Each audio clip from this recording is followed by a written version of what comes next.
ബാദുഷാ പറഞ്ഞ് ഞാൻ കേട്ടിട്ടില്ല. അത് എങ്ങനെയെങ്കിലും സംഘടിപ്പിച്ച് ബാദുഷാ കൊടുക്കും. ഞാൻ അത്ഭുതപ്പെട്ടു. കാരണം അതിന് പോലെ ഒരു ഫീമെയിൽ ഡയറക്ടറാണ് ഡയറക്റ്റ് ചെയ്തത്. അപ്പോൾ എന്തിനാണത് എന്ന് ബാദുഷാ ചോദിച്ചതായിട്ട് ഞാൻ ലൈറ്റ് വേണം. സ്വരൂപക്കും വലിയ ലൈറ്റ് ലിസ്റ്റ് കൊടുത്തിട്ടുണ്ട്. അപ്പോൾ എന്ത് ചോദിച്ചിട്ടുണ്ടോ അതെല്ലാം ബാദുഷാ കൊടുത്തിട്ടുണ്ട്.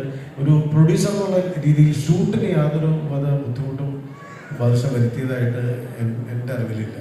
നിങ്ങൾ എന്താണ് അത് അദ്ദേഹത്തിന്റെ എക്സ്പീരിയൻസ് ഉണ്ടായിരിക്കും. ഡയറക്ടറെ മാനിക്കണം എന്നുള്ളതുകൊണ്ടായിരിക്കാം അദ്ദേഹം ചെയ്യുന്നത്.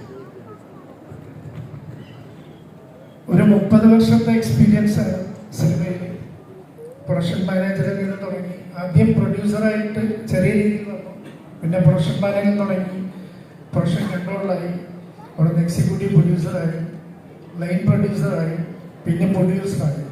അപ്പോൾ ഇത്രയും നാളായിട്ട് നിൽക്കുന്ന ഒരുപാട് ഡയറക്ടേഴ്സിൻ്റെ കൂടെയും ഒരുപാട് ആർട്ടിസ്റ്റുകളുടെ കൂടെയും വർക്ക് ചെയ്തിട്ടുണ്ട്. അപ്പോൾ ഏത് ടെക്നീഷ്യൻ എന്ത് വേണം എന്നുള്ളത് അവർ പറയുമ്പോൾ അതിൻ്റെ അത്യാവശ്യം എന്താണെന്ന് കൃത്യമായിട്ട് എനിക്ക് മനസ്സിലാകും. ഞാൻ ആദ്യമേ തന്നെ ഇവരോടൊക്കെ പറയുമായിരുന്നു ആവശ്യമുള്ളത് എന്നോട് ചോദിക്കാൻ പാടുള്ളൂ. ആവശ്യമുള്ളത് മാത്രമേ ഇവർ ചോദിച്ചുള്ളൂ.